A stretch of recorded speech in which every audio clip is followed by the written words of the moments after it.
Society, as we know it today, seems to depend on, if not entirely thrive on conflict. If you look at history as it's recorded, it's largely the history of conflicts of interest between different nations, different ideologies, different religions.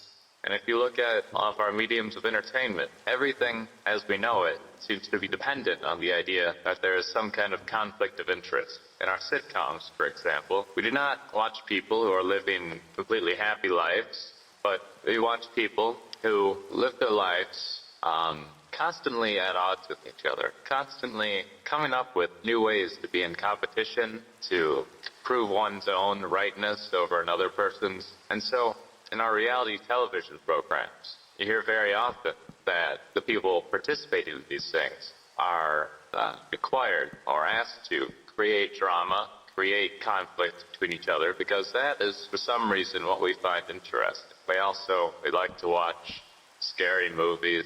We have a government that budgets most of its money on war, that so-called defense. And without conflict as we know it, how would society function? Because if there was no conflict, there was no violent crime, we would have no need for prison systems, we would have no need for, or much reduced need for police, reduced need for lawyers.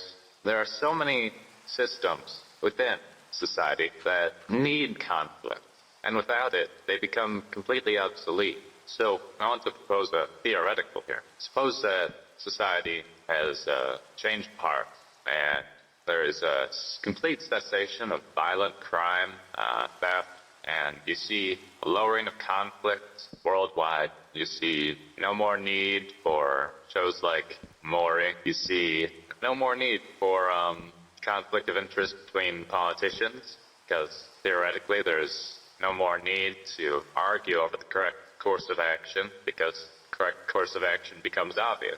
And not just on a political scale or spectrum, but also at a humanitarian level. We start to respect each other and realize that violent crime doesn't really solve any solution, or doesn't really solve anything most of the time.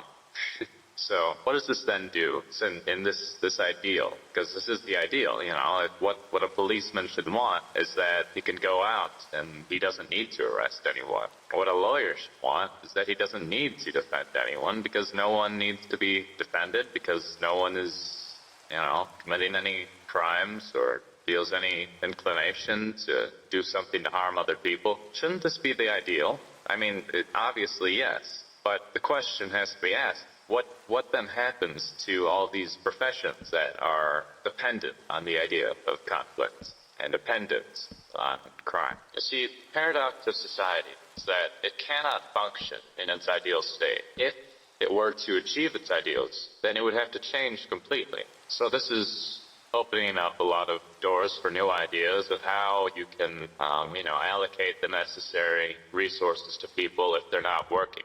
A lot of people like the idea of a basic income, something that is paid to anyone regardless of whether they're working or not. And I do think that may be a step in the right direction. Given how things are working right now, it doesn't seem at all likely or possible to me that things will remain the way that they are. Technology continues to progress. If humanity is able to embrace some sort of sense of ethics, then things as we know them have to change.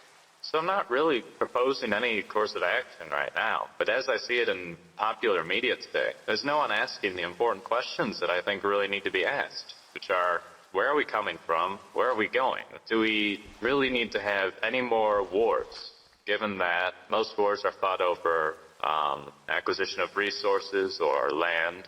There would be no reason if everyone's needs are met.